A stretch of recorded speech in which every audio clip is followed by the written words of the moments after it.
When Detective Pikachu Returns was first announced a few months back, I was stoked, but then I noticed most people just didn't care. Then I realized that was probably because not many people played the first one on the 3DS. So if you didn't know, Detective Pikachu first launched on the 3DS after the Switch was already out, so most people just didn't pick it up, but they definitely missed out. Then we got the movie, which was awesome, by the way, and now here we are getting the sequel to a game that nobody played. However, don't let that stop you from playing Detective Pikachu Returns, because in the cutscenes at the beginning of the game, they recapped everything you might have missed if you didn't play the first game, or if you saw the movie, you kind of know what's happening already. Now that we have that out of the way, let's talk about what this game is, and then we'll get into my thoughts and a little bit more detail. First off, this is a really fun puzzle-solving game in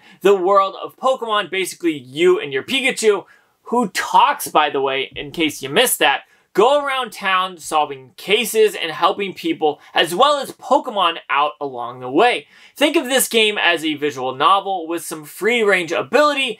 Not as much as this is pretty linear, but you will come across a few side quests, so if you want to do those, you can take on some extra cases. When I say there is a lot of reading, I mean it, and you have to pay attention. Sometimes with games, I like to listen to podcasts or watch YouTube videos while I'm playing them, but several times I had to stop and only focus on reading the game so I didn't miss important clues. So be prepared to read a bunch, but take your time, don't rush it, because you might miss some obvious clues.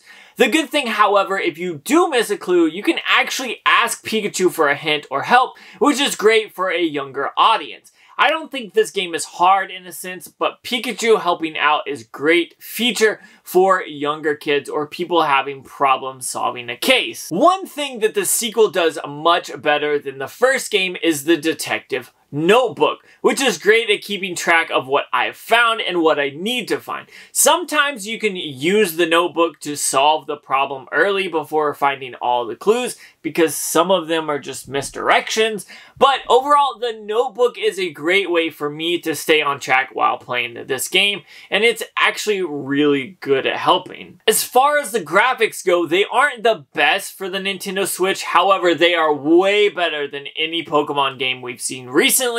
I feel like Pokemon from the 3DS and the Switch era just haven't looked good, minus Pokemon Legends Arceus, which looks amazing, by the way.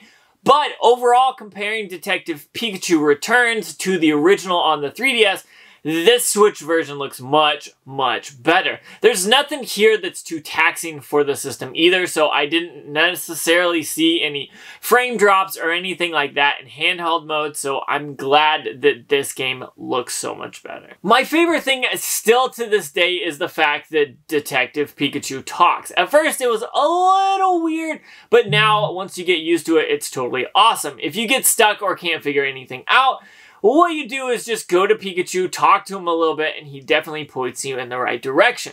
Also, during the course of the game, we find out that Pikachu is addicted to coffee and will take any chance he can to stop at the local coffee shop, which is absolutely hilarious to me, and every time it just makes me laugh. Alright, without spoiling any of the actual game here, I think this is a fun little puzzle-solving detective game. I say little because it's only about 12 to 15 hours long, which I think is perfect for something like this. And at a price tag of only $50 instead of the normal $60, I think this is definitely well worth it. I feel like this is an awesome game. If you are a fan of Pokemon or puzzle-solving games, you should definitely think about picking this up. It's not an extremely hard puzzle-solving game, so keep that in mind if you want to sit down and enjoy this game, but I don't think you will regret it. Since not many people picked up this 3DS version, I think it's awesome to see a slightly better version come to the Nintendo Switch, and hopefully you can enjoy it. My only real gripe about this, though, is that the fact that the 3DS version got an awesome, amazing looking Detective Pikachu amiibo, and I think we need one for the Switch. Maybe he's drinking coffee? I think that would be pretty cool.